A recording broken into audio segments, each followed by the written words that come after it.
FIDE Dünya Rapid Şampiyonası'nın 11. turuyla karşınızdayım. Beyazlarda Yağız Kağan Erdoğmuş, siyahlarda ise Arjun Erigaisi. Hazırsanız oyuna başlayalım.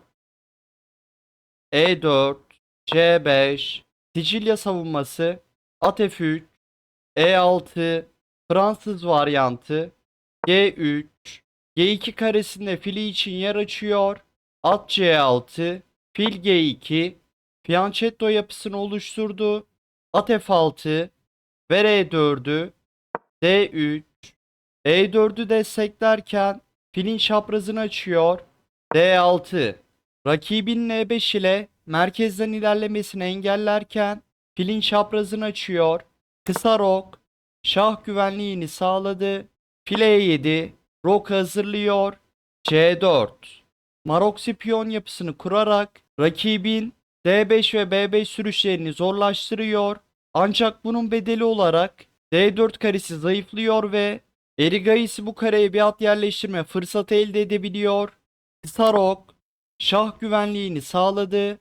At C3, kale B8, A6 B5 sürüşleriyle C4'e hücum başlatabilir. D4, D4 sürüşüyle D4 karesindeki zayıflığından kurtulmak istedi. C alır D4 yapılırsa at alır D4'ten sonra Yağız D4 zayıflığından kurtulduğu gibi açılan D dikeyinden D6'ya baskı uygular. E5, D4'ü kazanmak istiyor. Rakibini merkez piyonlarıyla ilgili karar vermeye zorluyor. Bu sürüşleri Gaisi D5 karesini zayıflatıyor. D alır C5, D alır C5. Değişimlerle birlikte D dikeyi açılıyor. Vezir alır D8, kale alır D8 de yapılabilirdi ama at D5, file ve ata saldıracak. Bu yüzden tercih etmemiş olabilir. Fil alır D8. Vezirler değişildi. File 3, ver C5'i, B6, H3, G4 karesini kontrol ederken şahı için H2 karesinde yer açıyor. Kale E8, E5'i destekleyerek atını özgürleştiriyor. Şah H2, şah birinci yataydan ayrıldı. At D4, at alır D4 yapılırsa C alır D4 ya da E alır D4 ile çatal var. Fil alır D4 yapılırsa da fil çiftini rakibine hediye etmiş olur ve Erigaisi D dikeyinde geçer piyon elde ederdi. Kale A C1, fil B7, ver E4'ü, at D2, H6. Şahı için H7 karesinde yer açıyor. Kale F1, kalesini merkeze E dikeyine getirdi. At D7. F dikeyindeki piyonun önünü açıyor ve E5 ve C5 piyonlarını destekliyor. At D5, fil C6, B5 sürüşünü hazırlıyor. B3, C4'ü destekledi. A6, B5 sürüşünü hazırladı. H4, şah kanadından alan kazandı ve H3 karesinde fili için yer açıyor. B5, C4'e hücum ediyor. Fil H3, C alır B5 ile kalesinin dikeyini açıp sonrasında fil alır D7 ile C5'i destekleyen atı kırıp devamında C5'i kazanmak istiyor. Fil A5, atı açmazı aldı. Fil alır D2 devamında at F3 ile çatal atmak istedi. Şah G2, çatal tehdidini engelledi. B alır C4, kalesini B dikeyinden aktifleştiriyor. Kale alır C4, F5, E4'e hücum etti. E4'ü yerinden kaldırabilirse D5 zayıflığından kurtulacak. Kale D1, atı koruma görevini kale devralıyor. Fil alır D4 ile atı kırmak isterse kendi atı boşta kalmayacak. Bu konumda F alır E4 ile devam edilmeliydi. D5 karesindeki at istek altında kalır. Fil alır D7. Fil alır D5 yapılırsa kale alır C5 ile çatal var. Fil alır D7. At alır E4. Yağız'ın C5'e baskısı var. Fil çifti Erigaisi için bir karşı denge unsuru olsa da konum hala Yağız'ın hafif üstünlüğünü gösteriyor. Nerede kalmıştık? Kale D1. Fil B5. Kaliteyi istedi.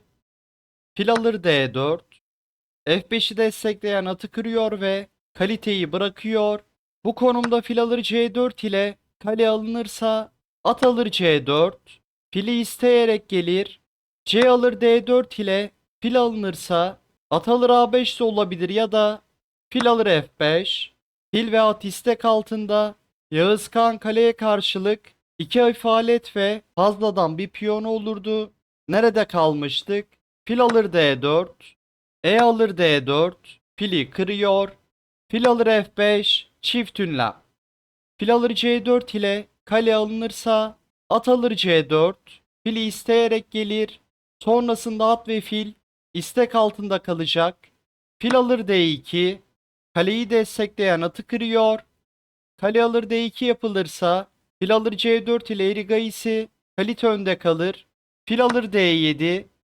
Fil alır C4 ile kale alınırsa B alır C4'ten sonra fil ve kale istek altında kalacak. Fil istekten çıktığında Yağız fil alır E8 ile kaleyi kıracak ve bir piyon önde kalacak. D5'e yerleşen at rakip file karşı kalıcı bir üstünlük sağlardı. Fil alır D7, kale alır D2, kale alır E4, kale alır C5. Değişimlerin ardından Yağız bir piyon önde kalıyor. Yağız'ın yalnızca 2 piyon adacığı varken Erigayis'in 3 piyon adacığı var.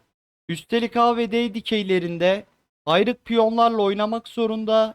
Kale D8. D gişeni arkadan desteklemek istiyor.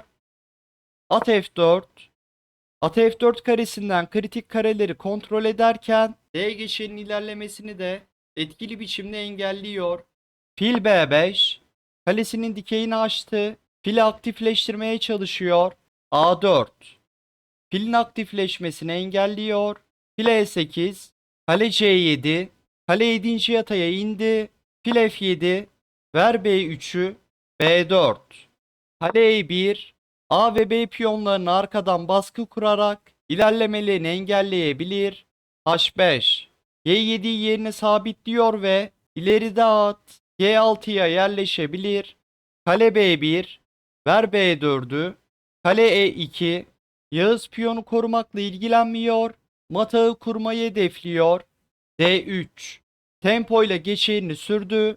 Kale E7 7. yatayda kalelerini çiftliyor. D2 ile Erigayisi vezir terfi etmeye çalışırsa kale alır F7, kale alır G7 devamında Yağız mat edecek. Vezir terfi etmeye vakit yok. Kale G1, kaleyi feda ederek tempo ile vezir çıkmak isterse şah alır G1, D1 sürüp tempo ile vezir terfi ettiğinde şah G2. F4'e yerleşen at vezirin D5 karesinden şah çekişlerini engelliyor. Sıra Yağız'a geçtiğinde kale alır G7 devamında mat temaları oluşacak. Vezir G7'yi savunursa Yağız basitinden kale alır G7 ile vezirle 2 kalesini takas edebilir. 3 tane fazladan piyonu kalır ve bu kazanmak için yeterli olurdu. Kaldığımız yerden oyuna devam edelim. Kale E7, kale F8, fili korudu. Kale CD7, D geçeni arkadan baskı uyguladı. Kale alır B4, at G6. Fili koruyan kaleye saldırdı. Kale kaçarsa fil boşta kalacak. Fil alır G6, H alır G6, kale alır G7 devamında oyun mata gidecek. Şah H8, kale alır G7'nin şah çekerek gelmesini engelliyor.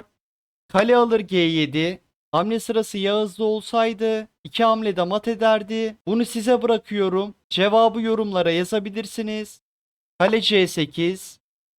Mat ağından çıkıyor. Kale H7. Şah G8. Kale alır H6. Yağız 2 piyon öne geçti ve mat ağını oluşturdu. G7 sürüp kale H8 inmek istiyor. Kale C6. Rakibinin G7 sürüşünü engelliyor. Kale alır D3. Şah G7. Ver kaleyi. Kale H4. Gel kaleleri değişelim. Kale alır H4. G alır H4. Şah alır G6. Yağız'ın şah kanadında 2 tane geçer piyonu var. Kale D5. Rakip şahın 5. yataya girişini engelliyor. Şah F7, H5, Şah G7, Kale A5. Rakip kaleyi A6'nın savunmasına bağladı. Şah H6, Şah G3, Şahın desteğiyle geçerlerini ilerletip oyunu bitirmeyi hedefliyor. Şah H7, Şah G4, Kale B6, Şah G5, Şah G7, F4. F geçerini de harekete geçiriyor. Kale C6, Kale D5. Şah kanadındaki geçerlerini ilerletti ve şah yeterince aktifleşti. Kale 7. yataya inerek rakip şahı köşeye sıkıştırabilir. Kale C4, ver A4'ü, A5, Şah F7, H6, Kale C1, arkadan şahı rahatsız etmek isterken H geçerini durdurmaya çalışabilir. Kale D6, ver A6'yı, Kale C5, F5, kale alır A5. A5'i düşürdü ama kale D7. Yağız matağı kuruyor. Şah F8 ya da G8'e giderse H7 devamında oyun mata gidiyor. Şah E8, ver kaleyi. Yağız kale A7 geliyor ve Erigais oyunu terk ediyor. Matı engellemenin bir yolu yok. Kale A1 gelip H geçeni arkadan tutmak isterse H7 devamında kale H1, H8 sürüp vezir terfi eder. Kale bu veziri alsa bile kale A8 devamında Yağız kaleyi alır ve bu sefer de F geçeri durdurulamaz. Analizi beğendiyseniz videoyu beğenmeyi ve kanala abone olmayı unutmayın. Sonraki videoda görüşmek üzere.